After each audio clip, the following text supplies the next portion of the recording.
I put some of my braided shielding on it.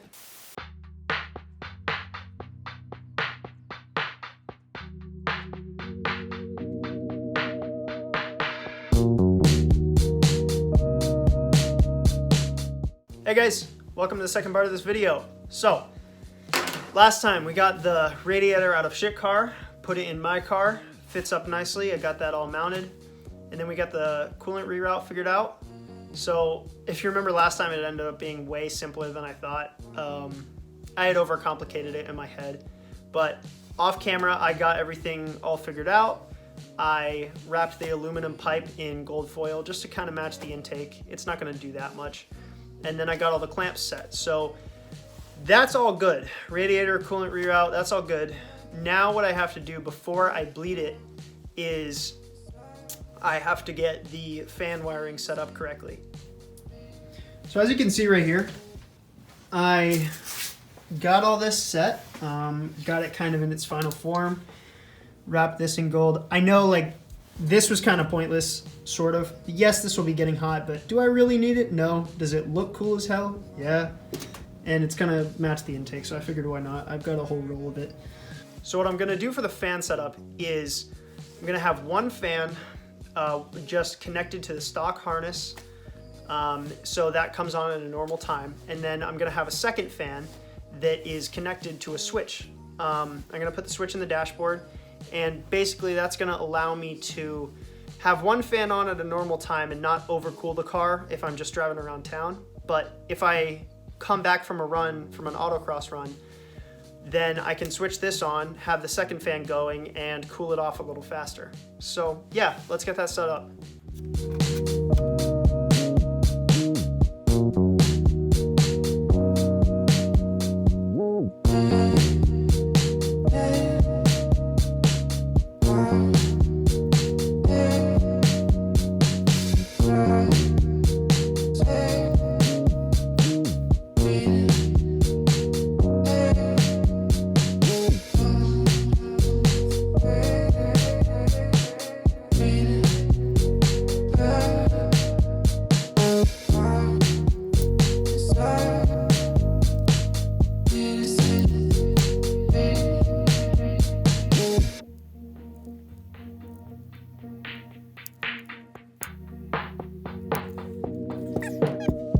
So we're gonna go black, round, one.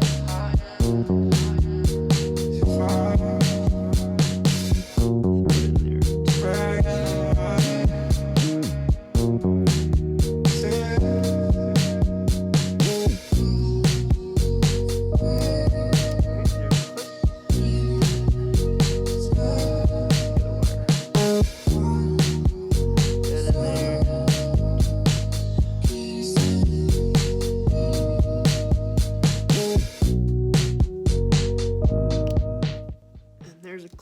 Okay,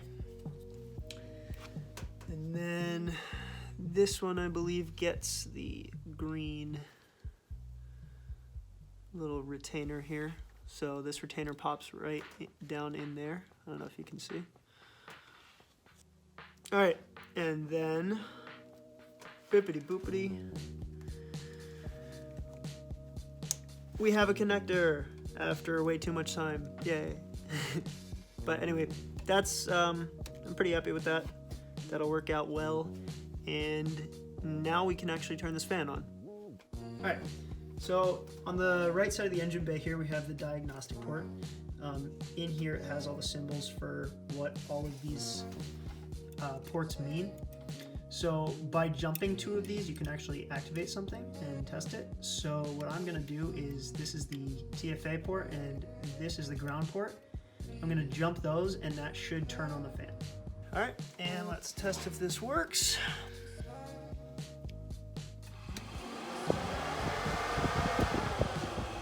There we go, sweet. All right, so now that we got that first one figured out, I'm gonna start working on the second one and its circuit.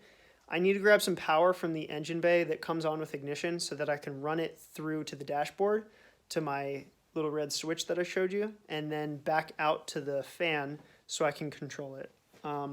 This switch is going to be on a ground side circuit, So what that does is when a switch is on a power side circuit, when you switch it like that and it's making the contact in the switch, the little contact, it'll arc every time if you have it on a power side, making it so that eventually that'll burn out. But if you put it on a ground side, there's no actual voltage reaching it, so you won't wear the switch out. All right, so we got to make sure that we can get power in the engine bay. So this little blue plug is supposed to have power. So I'm going to pull off this dummy. That would be used, this whole plug would be used in maybe a higher option car for some other function that I don't have. And then I'm going to want to set up my multimeter. I got it connected to a good ground here, which is the engine. And let's go turn on the ignition. All right. So ignition's on. I'll grab my test lead and connect it to that. Yep, there we go. So 11.6.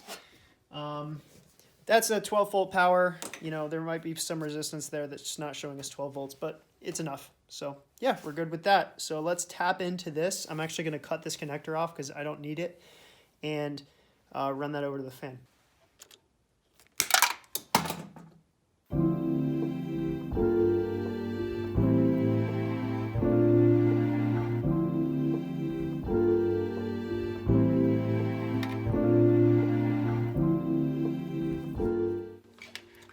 Nice, nice, nice, nice, nice.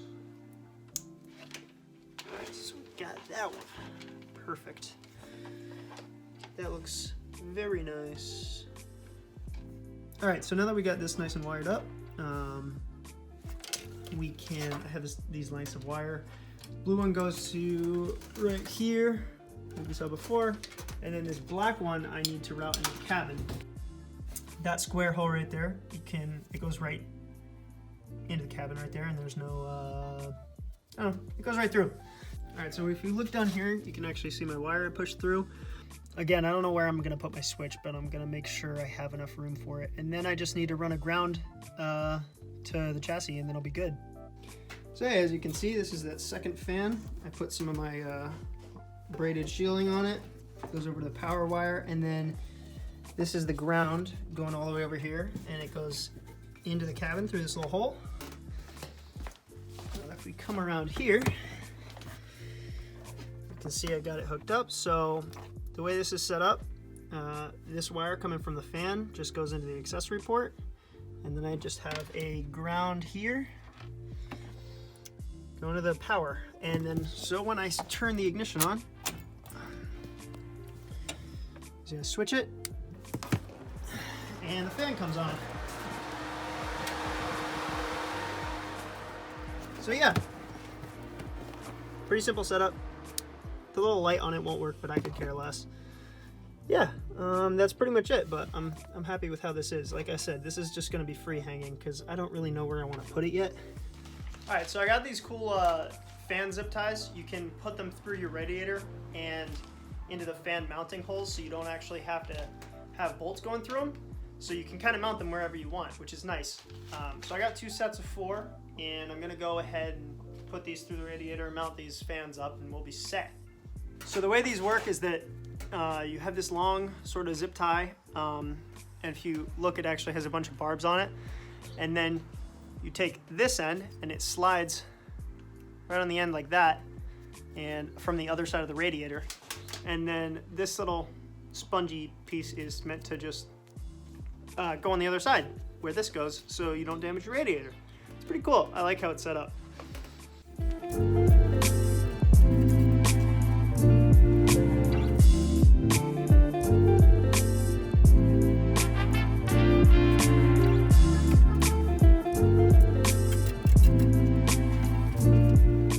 Sweet. So as you can see, got these nice and tightly mounted.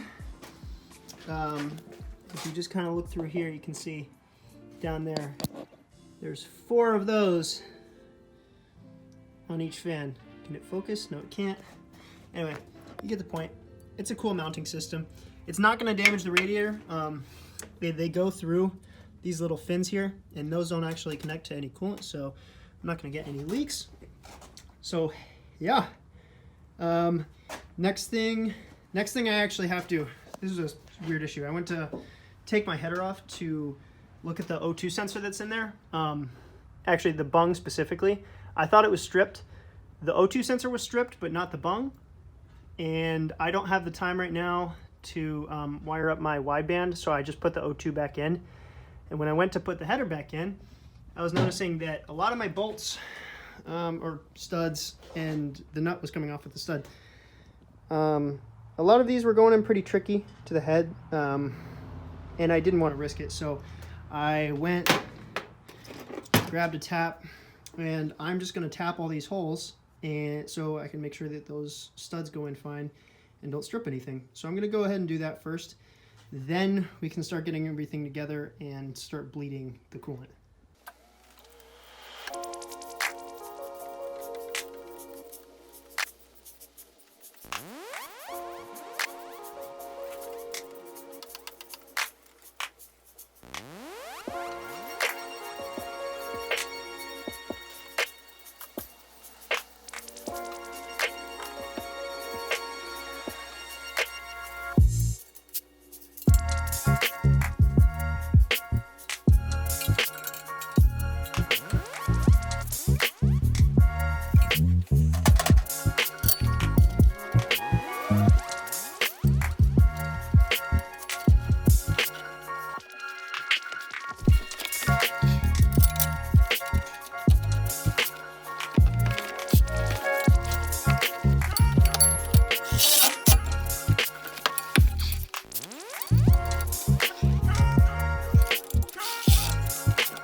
Alright, so now I'm going to go ahead and bleed it. I'm going to fill this up with coolant with my little funnel, and then pop the intake on, start it, and I can start the bleeding process.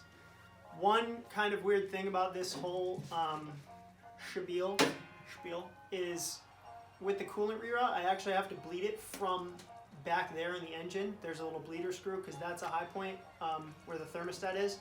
So I have to get back there, do that a little bit, as well as make sure it bleeds up here. So yeah, I'll deal with that, but let's get going.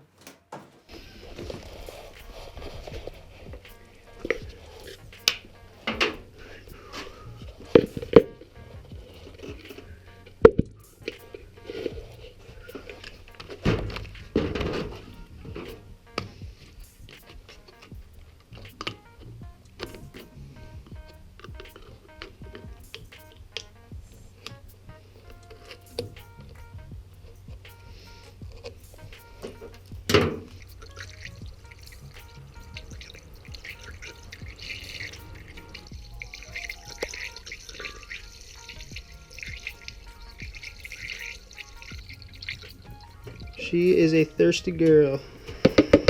So hopefully that's enough.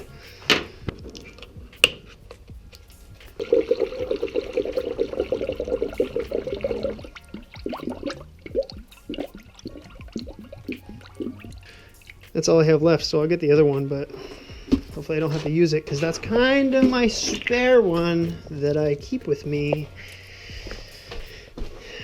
for dire times, but it's okay.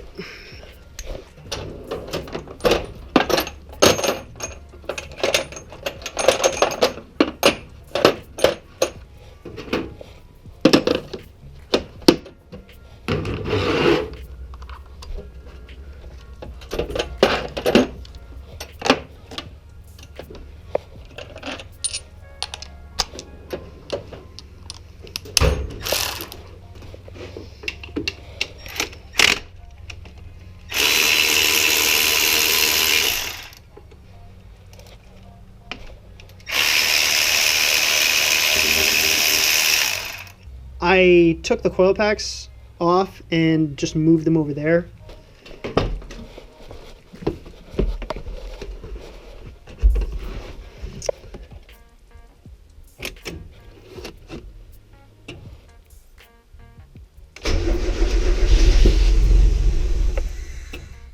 Oh, I'm stupid. I didn't put my intake on. Dummy. was like, why is it so loud?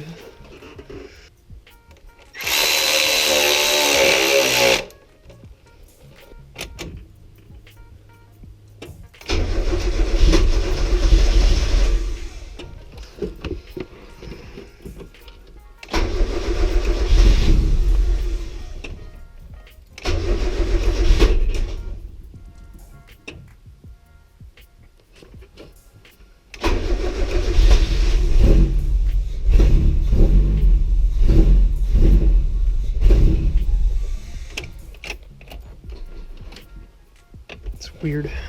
I wonder if the changes to the tune, because I made some changes to the tune that, like, after I did this intake, I made some changes to it, so maybe that affected the cold start, which is interesting. That's probably what happened. So now I have to get my computer out.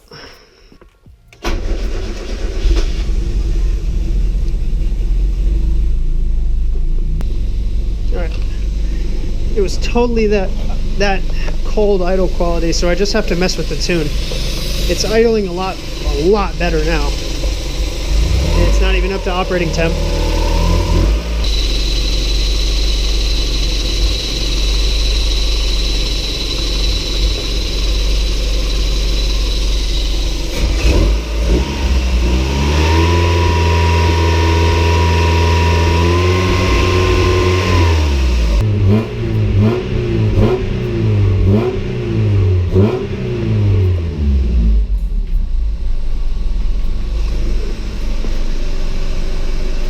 I think the fan came on.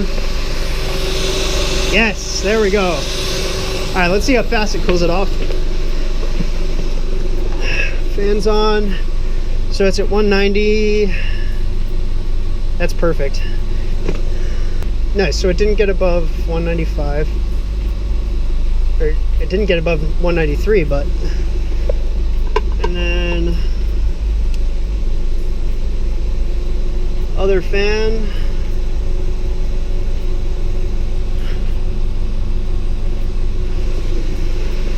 You can hear it working.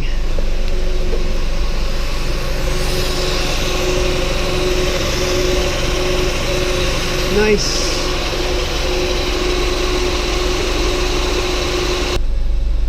All right, so it went back down to 188.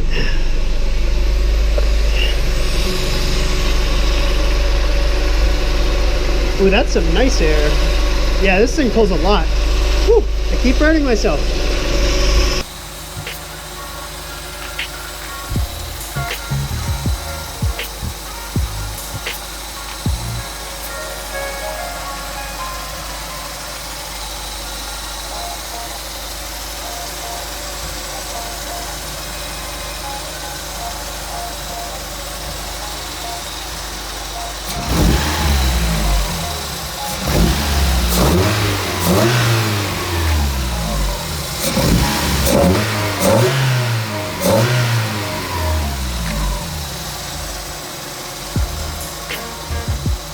Put this little stopper in.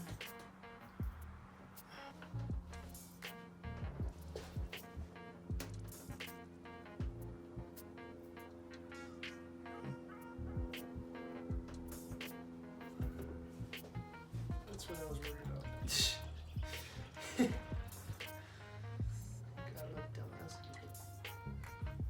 All right, guys. Well, that's pretty much it. I mean, that went really well. I don't want to jinx myself, but it went really well. Everything turned out how it should have. I had some, not snags, but just things to work throughout the whole thing, and that's to be expected. But I'm really happy with how it turned out. It looks really good. It is going to work really well. I like the fan setup. Wiring works. Yeah, everything's set just how I want it. So pretty much at this point, I just want to keep an eye on it, make sure everything is good, doesn't overheat while I'm driving, stuff like that. I can't imagine it will for any reason, but it's always good to look out for. And then I got to figure out the tuning. So probably, I don't want to promise anything, but maybe next time, maybe next video, I'm gonna work on some tuning issues with it. Ever since I added the new intake, the idle quality is kind of a bit shit. And when I first did it, I had to mess with the fuel tables so that when I was driving down the road, it didn't bog, because right when I installed it, it would buck the whole time. Calibrated the sensor, did everything I was supposed to, but I just had to tune it a little more. So yeah, maybe next episode we'll get into some tuning. That'd be fun. Anyway, that's it for this time. Thanks for watching. These videos were over a couple days, and yeah, and I took like a week off, but whatever. Anyway, I'll see you guys later. Thank you for watching.